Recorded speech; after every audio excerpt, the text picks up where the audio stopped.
नमस्कार. आज एक महाराष्ट्र आणि गोवा दोन्ही राज्याच्या मुख्यमंत्र्यांनी महत्त्वपूर्ण निर्णय घेतलेला आहे. तिलारी आंतरराज्य पाटबंधारे प्रकल्प जो आहे, तिलारीचं धरण जे आहे, या धरणातून गोवा राज्याला जो पाणी पुरवठा होतो, तर या संपूर्ण पाणी पुरवठा नियमित आणि शाश्वत होण्यासाठी, तिलारीच्या कालव्यांचं पुनरुज्जीवन होण्यासाठी महाराष्ट्र आणि गोव्याचे जे मुख्यमंत्री आहेत यांची एक महत्त्वपूर्ण बैठक मुंबई येथे पार पडली. त्या ठिकाणी गोव्याचे जलसंपदा मंत्री सुद्धा उपस्थित होते आणि या बैठकीमध्ये तिलारीच्या या कालव्यांच्या पुनर्जीवीकरणासाठी 330 कोटी रुपये इतका मोठा निधी मंजूर करण्यात आलेला आहे. मी आता थेट जो आहे तो तिलारी या धरणावर आहे आणि तिलारी धरणामध्ये आज जवळपास 17 जून असूनही किती मोठ्या प्रमाणात जलसाठा उपलब्ध आहे हे आपण पाहू शकतो. मात्र हा जलसाठा शाश्वत पद्धतीने दोडामार्ग तालुक्यालाच नव्हे तर गोवा राज्याला सुद्धा नियमित पाणी मिळत नव्हतं. तिलारीचे कालवे गेल्या काही वर्षामध्ये सातत्याने ढासळत होते, कोसळत होते आणि इतक्या मोठ्या प्रमाणात कालव्यांना गळती लागलेली होती की धरणात अमाप पाणी, अफाट पाणी, मात्र शेतकऱ्यांच्या बांधावर आणि शेतात हे पाणी किती पोचतंय हा खऱ्या अर्थाने संशोधनाचा विषय होता. आणि त्याच धर्तीवर गोवा आणि महाराष्ट्र सरकार जे आहे, तर या दोन्ही सरकारमध्ये गेल्या अनेक वर्षापासून तिलारी धरणाचे जे कालवे आहेत त्याचं पुनर्जीवीकरण व्हावं, त्याचं मजबूतीकरण व्हावं यासाठी चर्चा केली जात होती. आणि आज तब्बल 11 वर्षानंतर या ठिकाणी गोवा आणि महाराष्ट्र राज्य यांच्या मुख्यमंत्र्यांची एक संयुक्त बैठक झाली. मुंबई येथे सह्याद्री अतिथीगृहावर ही बैठक संपन्न झालेली आहे. या बैठकीत आज महत्त्वपूर्ण निर्णय घेण्यात आला तिलारीच्या बाबतीत की तिलारीचं कालव्यांचं पुनर्जीवीकरण करावं आणि याच्यासाठी 330 कोटी रुपये एका वेळीच एक ठोकपणे मंजूर केलेले आहेत. त्यामुळे जे तिलारीच्या कालव्यांना ग्रहण लागलेलं होतं, शाश्वत पाणी या ठिकाणी गोव्यामध्ये पोचत नव्हतं, इथल्या लोकांना सुद्धा जे महाराष्ट्रातील सुद्धा शेतकरी आहेत, तर हे शेतकरी सगळे जे कुठे होते ते या शाश्वत पाण्यासाठी आस लावून बसलेले होते. कारण धरणात पाणी मोठं असल्यामुळे, कालव्यामधून पाणी पुरवठा सुरू झाल्यामुळे अनेक शेतकऱ्यांनी शेती बागायती या दोन्ही ठिकाणी फुलवलेल्या होत्या. मात्र नियमित पाणी मिळत नसल्यामुळे या सगळ्यांची जी स्वप्न होती ज्या शेती बागायती फुलवण्याची, त्याला कुठेतरी या ठिकाणी ग्रहण लागत होतं. आणि नेमकं हाच धागा पकडून दोन्ही राज्याच्या मुख्यमंत्र्यांनी एक सकारात्मक निर्णय घेतला. जवळपास 330 कोटी रुपयांचा निधी मंजूर केलेला आहे. त्यामुळे एक नवी उमेद आणि नवसंजीवनी या तिलारी धरणाला, तिलारी प्रकल्पाला मिळाली असं म्हटलं तर ते वावगं ठरणार नाही. मात्र 330 कोटी रुपये ज्या पद्धतीने मंजूर झालेले आहेत या कालव्यांच्या पुनर्जीवीकरणासाठी, तर त्या पद्धतीने त्याचा विनियोग सुद्धा झाला पाहिजे. कारण आतापर्यंत तिलारी धरण किंवा तिलारी प्रकल्प जो आहे तो ठेकेदारांची पोटं भरण्यासाठी हा प्रकल्प असल्याचं अनेक सामाजिक कार्यकर्ते, अनेक जे या संपूर्ण प्रक्रियेमध्ये लढवय्ये होते त्या सगळ्यांचा या ठिकाणचा आजपर्यंतचा अनुभव आहे. तर या ठिकाणी आज जो महाराष्ट्र आणि गोवा गौर सरकारने एक महत्त्वपूर्ण निर्णय घेतलेला आहे तो सगळ्यांसाठी एक आशादायक अशा प्रकारचा निर्णय आहे. माझ्या मागे आपण पाहू शकतो हे जे पूर्णपणे तिलारी धरणाची एकंदरीत संपूर्ण जी माहिती आहे ती संक्षिप्तपणे या बोर्डावर मांडलेली आहे. आणि या ठिकाणी हा जो फलक आहे याच्यामध्ये हा 45 कोटींचा सुरुवातीचा तिलारी आंतरराज्य प्रकल्प आज 5,500 कोटीवर पोहोचलेला आहे.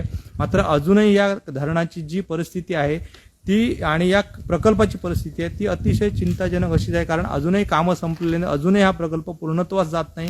ज्या पद्धतीने नियोजन करण्यात आलेलं होतं की दोन्ही महाराष्ट्र आणि गोवा राज्याच्या अनेक गावांना आपण पाणी पुरवणार, शेतकऱ्यांना पाणी देणार, मात्र आजही कालवे पूर्ण झालेले नाहीत, ते अर्धवटच आहेत. कारण महाराष्ट्रातील इन्सुली आणि जो भाग आहे तिथे अजूनही कालव्यांची पोच झालेली नाही.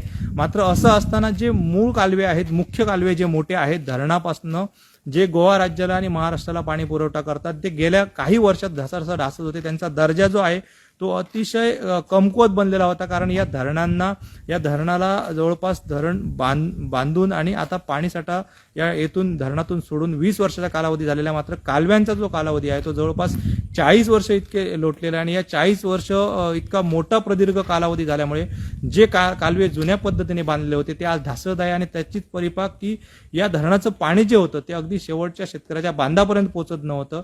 शाश्वत पद्धतीने पाणी आपल्याला मिळणार आणि आपण शेती करणार अशा उमेदीने ज्या शेतकऱ्यांनी शेती बागायती गेल्या काही वर्षात फुलवल्या होत्या, तर त्यांना उन्हाळ्यात 2-3 महिने पाणी कालवे फुटल्यामुळे पाणी मिळत नव्हतं. आणि अशा वेळी या सगळ्या शेतकऱ्यांची स्वप्न जी होती ती भंगवत होती. यावर मात करण्यासाठी महाराष्ट्र आणि गोवा या दोन्ही राज्याच्या सरकारनी 11 वर्षाच्या प्रदीर्घ कालावधीनंतर आज मुंबईत बैठक घेतली आणि एक मोठा निर्णय घेतला की ह्या कालव्यांचं पुनर्जीवीकरण झालं पाहिजे, नव्या तंत्रज्ञानाने नव्या पद्धतीने या ठिकाणी कालव्यांची बांधणी झाली पाहिजे आणि तोच निर्णय आज झालेला आहे। हा एक आशादायी निर्णय आहे आणि जर खऱ्या अर्थाने ज्या पद्धतीने पैसा देण्यात आलेला आहे त्याच दर्जाचं काम जर या कालव्यांचं झालं तर शेतकऱ्यांना नियमित पाणी मिळू शकतं। शेतकऱ्यांची जी काही स्वप्न आहेत तिलारी धरणासाठी, कारण हे जरी धरण झालेलं असलं, हा प्रकल्प झालेला असला तरी या प्रकल्पासाठी महाराष्ट्रातील 7 गावांनी मोठा त्याग केलेला आहे।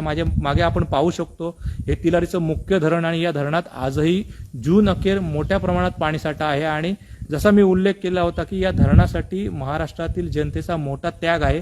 7 गावांचं या ठिकाणी पुनर्वसन करण्यात आलेलं आहे। आजही ही लोक आपल्या अनेक गोष्टींसाठी शासन दरबारी भांडत आहेत, आपल्याला ज्या नागरी सुविधा आहेत त्या मिळाव्यासाठी भांडत आहेत।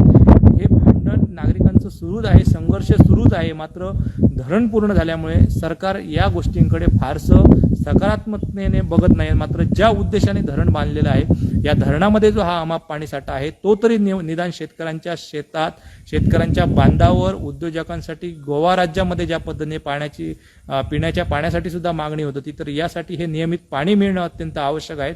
अन्यथा सुरुवातीला ज्या पद्धतीने गेल्या 20 वर्षांपूर्वी ठेकेदारांनी या संपूर्ण तिलारी प्रकल्पावर मलई खाल्ली, तीच मलई पुन्हा एकदा खाण्यासाठी या ठेकेदारांची चांदी होऊ नये या मोठ्या निर्णयामुळे एवढीच जमेची बाजू आपण विचार करू शकतो। अन्यथा ज्या पद्धतीने आजही इथले काही लोक सांगतात की साधारण 1985 दरम्यान या धरणाचं काम सुरू झालं आणि 2000च्या दरम्यान जो फ्लो होता, जे काही इथले ठेकेदार मुकादम म्हणून आलेले होते, अक्षरशः येताना पत्राच्या बेगा घेऊन आलेले हे मुकादम मोठमोठ्या आलिशान गाड्या घेऊन पुन्हा माघारी परतले।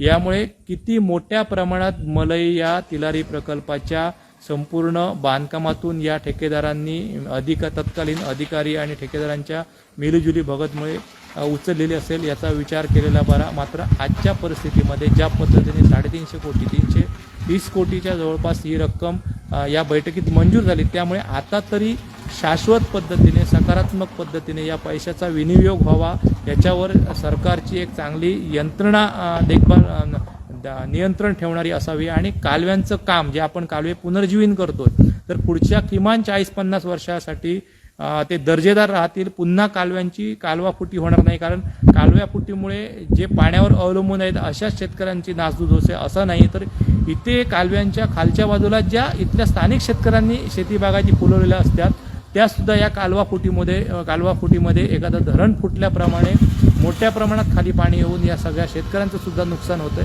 तर या सगळ्या गोष्टींचा विचार करून तिलारीसाठी ज्या पद्धतीने ह्या सरकारने मोठ्या प्रमाणात हा निधी मंजूर केलेला आहे त्याचा विनियोग झाला पाहिजे आणि खऱ्या अर्थाने जर हे तिलारीचे कालवे मजबूत झाले, त्यांचं पुनर्जीवीकरण झालं तर ह्या तिलारीमध्ये जे अमाप पाणी आहे, शाश्वत पाणी आहे, ते शेतकऱ्यांना नियमित मिळेल, शेतकरी समृद्ध होतील। या दोडामार्ग तालुक्यातील जी काही गावं या तिलारीच्या पाण्यावर अवलंबून आहेत ते सुद्धा समृद्ध होतील। एकूणच जर आपण बघितलं तळ कोकण आणि गोवा राज्य या सगळ्यांना या गोष्टीचा फायदा होईल।